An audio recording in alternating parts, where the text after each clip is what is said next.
തനിക്ക് നിർദ്ദേശം കിട്ടിയിട്ടാണ് താൻ ഈ കാര്യങ്ങളൊക്കെ ചെയ്തതെന്നും താൻ മാത്രമല്ല ഇതിനകത്തുള്ളതെന്നും താൻ ഇങ്ങനെ സ്വർണമായിരുന്ന ശബരിമലയിലെ പാളികളെ അല്ലെങ്കിൽ സ്വർണം പൂശിയിരുന്ന സ്വർണം തന്നെയായിരുന്ന വിജയമല്യ കൊടുത്ത പാളികളെ ചെമ്പെന്ന് എഴുതാൻ തന്നെ പ്രേരിപ്പിച്ചതും തനിക്ക് നിർദ്ദേശം തന്നതും വളരെ വൻ ശക്തികളാണ്, മറ്റുള്ളവരാണ്. അതാരെന്ന് കോടതിയോട് പറഞ്ഞിട്ടുണ്ട്, പക്ഷേ കോടതി അത് പുറത്തുവിട്ടിട്ടില്ല. എന്തായാലും മുരാരി ബാബുവിനെ അറസ്റ്റ് ചെയ്തതോടുകൂടി പ്രത്യേകിച്ച് അദ്ദേഹം ദേവസ്വത്തിൻ്റെ അഡ്മിനിസ്ട്രേറ്റീവ് ഓഫീസറായിരുന്നു. ദേവസ്വത്തിൻ്റെ വലിയ റോൾ അദ്ദേഹം ആറന്മുള ക്ഷേത്രത്തിലുണ്ടായിരുന്നു, മറ്റ് നിരവധി ക്ഷേത്രങ്ങളിലുണ്ടായിരുന്നു. അദ്ദേഹം അവിടെ നിന്നെല്ലാം ഓരോ ലെവലിൽ ഡെപ്യൂട്ടി കമ്മീഷണർ ലെവലിൽ അങ്ങനെ ഓരോ ലെവലിലേക്ക് പടിപടിയായി ട്രാൻസ്ഫർ കിട്ടി, അല്ലെങ്കിൽ പ്രൊമോഷൻ കിട്ടി. അവസാനമാണ് ഇവിടെ ശബരിമലയുടെ administrative officer. Sabarimala administrative officer എന്നൊക്കെ പറഞ്ഞാൽ വളരെ വലിയ സ്വാധീനമുള്ള ആ വ്യക്തിയാണ്. ശബരിമലയിലേക്ക് സ്വാധീനമുണ്ട്, ജനങ്ങളുടെ ഇടയിൽ സ്വാധീനമുണ്ട്, മുതലാളിമാരുടെ ഇടയിലൊക്കെ വലിയ സ്വാധീനമുള്ള വ്യക്തിയാണ്. ചെറിയ പോസ്റ്റല്ല. പ്രത്യേകിച്ച് നായർ സർവീസ് സൊസൈറ്റിയുടെ പെരുന്ന കരയോഗത്തിൻ്റെ നേതാവുമൊക്കെയാണ്. അപ്പം വലിയ ആളാണ്, ചെറിയ ആളല്ല ഈ മുരാരി ബാബു, ചെറിയ മീനല്ല. എങ്കിലും ഇതിനേക്കാൾ വൻപൻ സ്രാവുകൾ ഉണ്ട് ഇനി വരാൻ. പ്രത്യേകിച്ച് ദേവസ്വം ബോർഡ് പ്രസിഡന്റുമാർ കിടക്കുന്നു, മന്ത്രിമാരുണ്ട്, ഒത്തിരി പേരുണ്ടല്ലോ ഇനി പുറത്ത്. അവരെല്ലാം ശരിയാണോ തെറ്റാണോ ഇതിലുണ്ടോ ഇല്ല എന്നുള്ളതൊക്കെ വേറെ വിഷയം. പക്ഷേ എന്തായാലും വൻ സ്രാവുകൾ പുറത്തുണ്ട്. കുറ്റാരോപണം ഇപ്പം ഇതെല്ലാം നടക്കുമ്പോൾ പത്മകുമാർ പ്രസിഡന്റ് ആയിരുന്നല്ലോ, പത്മകുമാർ ഒന്നും അറിയാതെയാണ് ഇതെല്ലാം നടന്നു എന്ന് പറഞ്ഞാൽ നമുക്ക് വിശ്വസിക്കാൻ പ്രയാസമായിരിക്കും. കാരണം സ്വാഭാവികമായി ഇങ്ങനെ ഒരു കാര്യം ചെയ്യുമ്പോൾ, ഇത്രയും വളരെ പ്രധാനപ്പെട്ട ഒരു കാര്യം ശബരിമലയിൽ ചെയ്യുമ്പോൾ ആരെങ്കിലുമൊക്കെ അത് ദേവസ്വം പ്രസിഡന്റിന്റെ ശ്രദ്ധപ്പെടുത്തി കാണുമല്ലോ.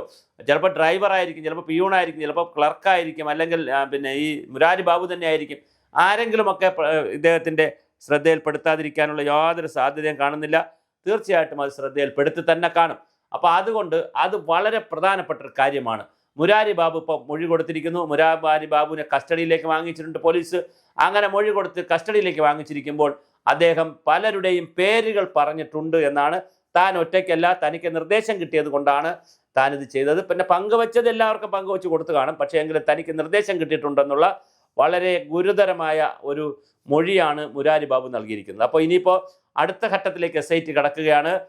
സ്വർണം കണ്ടെത്തുക എന്ന് പറയുന്നത് വലിയൊരു പണിയാണ്. കാരണം ഈ സ്വർണം ഉരുക്കി, ശബരിമലയിലെ സ്വർണ്ണമാണ്, അപ്പോൾ ദിവ്യത്വമുള്ള സ്വർണ്ണമാണ്.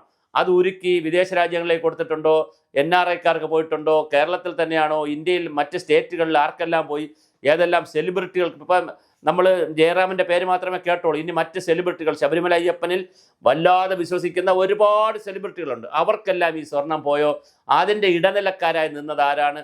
ഇങ്ങനെ വലിയ തോതിലാണ് അന്വേഷണം വേണ്ടി വരുന്നത്. അപ്പോഴാണ് ഉണ്ണികൃഷ്ണൻ പോറ്റിയെയും കൊണ്ട് SIT ടീം സ്മാർട്ട് ക്രിയേഷനിൽ ചെന്നൈയിലേക്ക് പോകാൻ തയ്യാറെടുക്കുന്നത്. അപ്പോൾ ചെന്നൈയിൽ പോയി കഴിഞ്ഞാൽ ആ സ്മാർട്ട് ക്രിയേഷൻ്റെ ആളുകളെയും അവരുമായിട്ടുള്ള തെളിവെടുപ്പ് കഴിഞ്ഞ് പിന്നെ നാഗേഷിൻ്റെ കാര്യങ്ങളുണ്ട്.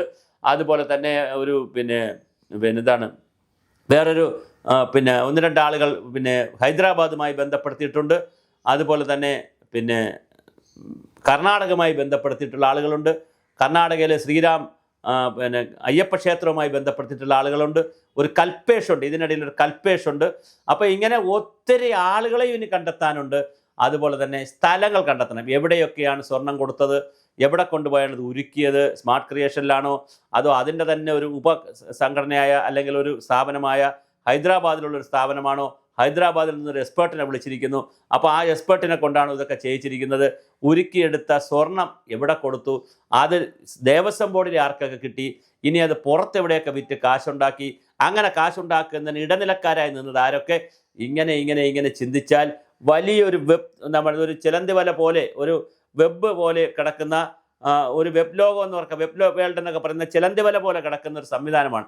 തൊട്ട് ഇങ്ങനെ ഓരോരുത്തരായി വന്ന് ദേവസ്വം ബോർഡ് മന്ത്രിമാർ, പ്രസിഡന്റുമാർ, അതുപോലെ തന്നെ അഡ്മിനിസ്ട്രേറ്റീവ് ഓഫീസർമാർ, വിജിലൻസ് കമ്മീഷണർമാർ, ദേവസ്വം ബോർഡ് തിരുവാഭരണ വിജിലൻസ് കമ്മീഷണർ ഇങ്ങനെ തുടങ്ങി ഒരു വലിയ ശൃംഖല തന്നെ. പിന്നെ അഡ്മിനിസ്ട്രേറ്റീവ് ഓഫീസർമാർ, ഉണ്ണികൃഷ്ണൻ പോറ്റി, ഇനി മറ്റ് പോറ്റിമാരെ കാര്യവും നമുക്കറിയത്തില്ല. ഇതിനിടയിലാണ് തന്ത്രിയുടെ ഒരു ലെറ്റർ ഇപ്പോൾ സോഷ്യൽ മീഡിയയിലൊക്കെ കറങ്ങുന്നുണ്ട്. തന്ത്രി ഞാനൊന്നും അറിഞ്ഞില്ലേ രാമനാരായണൻ എന്ന് തന്ത്രി പറയുമ്പോഴും രാജീവ് കണ്ഠരർ പറയുമ്പോഴും അദ്ദേഹം ഒരു കത്ത് കൊടുത്തിരിക്കുന്നു. ആ കത്ത് ഇപ്പോൾ പുറത്ത് വന്നിട്ടുണ്ട്.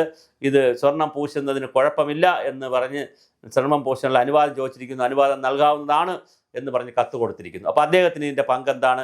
അദ്ദേഹം പരിശോധിക്കാതെയാണോ കത്ത് കൊടുത്തത്? അതൊരു വളരെ പ്രധാനപ്പെട്ട ചോദ്യമാണ്. അങ്ങനെ അവിടെ പോയി ലൊക്കേഷൻ കണ്ട് അത് ചെമ്പ് തെളിഞ്ഞിട്ടുണ്ടോ എന്ന് മനസ്സിലാക്കാതെ ആണോ ഈ കത്ത് കൊടുത്തത് എന്നുള്ളതും വളരെ പ്രധാനപ്പെട്ട ചോദ്യമാണ്. അപ്പോൾ ഇങ്ങനെ തന്ത്രിയുടെ വാജിവാഹിനി വീട്ടിൽ കൊണ്ടുവച്ചതിൻ്റെ കാര്യങ്ങളുണ്ട്. അതിപ്പോൾ തിരിച്ചു കൊടുക്കുമെന്ന് പറയുന്നു. അപ്പോൾ അതിൻ്റെ പ്രശ്നങ്ങളുണ്ട്. ചുരുക്കത്തിൽ വളരെ വളരെ ഗുരുതരമായ പ്രതിസന്ധികളിലേക്കാണ്, അല്ലെങ്കിൽ കൂടുതൽ കോംപ്ലിക്കേഷനിലാണ്, സങ്കീർണതകളിലേക്കാണ് ഓരോ ദിവസവും ശബരിമല വിഷയം പോയിക്കൊണ്ടിരിക്കുന്നത്. അതുകൊണ്ടാണ് ശബരിമല വിഷയത്തെക്കുറിച്ച് മുരാരി ബാബുവിൽ നിന്ന് കിട്ടിയ വിവരങ്ങൾ വെച്ചുകൊണ്ട് അടുത്ത ഘട്ടത്തിലേക്ക് SIT കടക്കുമ്പോൾ SIT പരിമിതപ്പെടും. കാരണം SITയെ സംബന്ധിച്ചിടത്തോളം ചെന്നൈയിൽ പോയി കാര്യങ്ങൾ ചെയ്യുന്നതിന് പരിമിതിയുണ്ട്. കാരണം ചെന്നൈയിലെ ഗവൺമെൻറ്റും പിന്നെ തമിഴ്നാട് ഗവൺമെൻറ്റും ചെന്നൈയിലെ പോലീസുമായിട്ടൊക്കെ വല്ലാതെ സഹകരിച്ചുകൊണ്ടേ ചെയ്യാൻ പറ്റുള്ളൂ. കർണാടകത്തിൽ പോകുമ്പോൾ അങ്ങനെ അപ്പോൾ സ്വാഭാവികമായിട്ട് കേരളത്തിലെ SITക്ക് വലിയ പരിമിതിയുണ്ട്. അതുകൊണ്ട് തന്നെയാണ് CBI കേസ് ഏറ്റെടുക്കണമെന്നുള്ള മുറവിളി എല്ലാ ഭാഗത്തു നിന്നും വരുന്നത്. അപ്പോൾ CBI ഏറ്റെടുത്താൽ കുറച്ചുകൂടി എല്ലാ സ്റ്റേറ്റിനെയും പോയി ചെയ്യാൻ പറ്റും. പക്ഷേ വിദേശ രാജ്യങ്ങളിലേക്ക് സ്വർണം കൊണ്ടുപോയിട്ടുണ്ടെങ്കിൽ ഇന്റർപോളിൻ്റെ കൂടി സഹായം ഉണ്ടെങ്കിലേ പറ്റുള്ളൂ. കാരണം ഓരോ തലത്തിലാണ് ഓരോ ഏജൻസികൾ. നമുക്ക് കേരള പോലീസിന് പോയി അന്താരാഷ്ട്ര തലത്തിലൊന്നും പരിശോധിച്ചുകൊണ്ട് വരിക എളുപ്പമല്ല. അപ്പോൾ ഇന്റർപോളിൻ്റെ സഹായം വേണ്ടി വരും. അപ്പോൾ ഇന്റർപോളിൻ്റെയും CBIയുടെയും ഒക്കെ സഹായത്തോടു കൂടി കേരളത്തിലെ ഈ കടന്ന കടൽക്കൊള്ള അല്ലെങ്കിൽ ഈ കാട്ടുകൊള്ള മനസ്സിലാക്കണമെങ്കിൽ വലിയ തോതിലുള്ള അന്വേഷണം ആവശ്യമുണ്ട്. എന്തായാലും മുരാരി ബാബുവിനെ ചോദ്യം ചെയ്തപ്പോൾ ഇതിൻ്റെ നിലവറയുടെ ഗുഹ തുറക്കുകയാണ്. വ്യത്യസ്തമായ ആളുകളാണ്, വൻ സ്രാവുകളാണ് ഇതിനകത്തേക്ക് ബന്ധപ്പെട്ടിരിക്കുന്നത്. മുരാരി ബാബു മൊഴി കൊടുത്തിരിക്കുന്നത് അറിയുന്നു. അങ്ങനെയുള്ള മൊഴിയുമായി മുമ്പ് അതിൻ്റെ തെളിവെടുപ്പിലേക്കും അപ്പോൾ 2 ഘട്ടങ്ങളിലേക്കാണ് അന്വേഷണം പോകുന്നത്. ഒന്ന് നമ്മുടെ ഇദ്ദേഹത്തെ ഉണ്ണികൃഷ്ണൻ പോറ്റിയെ വെച്ചുകൊണ്ടുള്ള ഈ സ്വർണം കണ്ടെടുക്കുവാനുള്ള പ്രവർത്തനങ്ങൾ ഒരു വശത്ത് നടക്കുന്നു. മുരാരി ബാബുവിനെ വെച്ചുകൊണ്ട് മറ്റുള്ള ആരൊക്കെ ഇതിനകത്ത് ബന്ധപ്പെട്ടിട്ടുണ്ട് എന്നുള്ളതുള്ള അന്വേഷണം നടക്കുന്നു. അപ്പോൾ 2 തരത്തിലുള്ള അന്വേഷണം 2 ദിശയിൽ നടക്കുകയാണ്. പുതിയൊരു കേസ് കൂടി രജിസ്റ്റർ ചെയ്തിട്ടുണ്ട് ഹൈക്കോടതി. എന്തായാലും ഹൈക്കോടതി ഇതിനകത്ത് വളരെ സജീവമായി നിൽക്കുന്നു. അപ്പോഴും എന്തുകൊണ്ട് മുഖ്യമന്ത്രി മൗനം കാണിക്കുന്നു?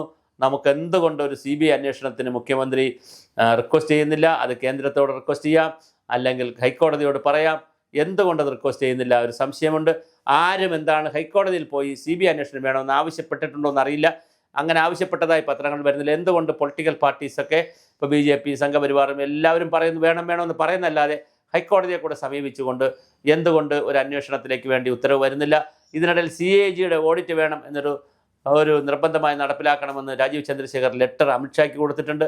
അതുപോലെ തന്നെ CBI വരണമെന്ന് പറയുന്നു.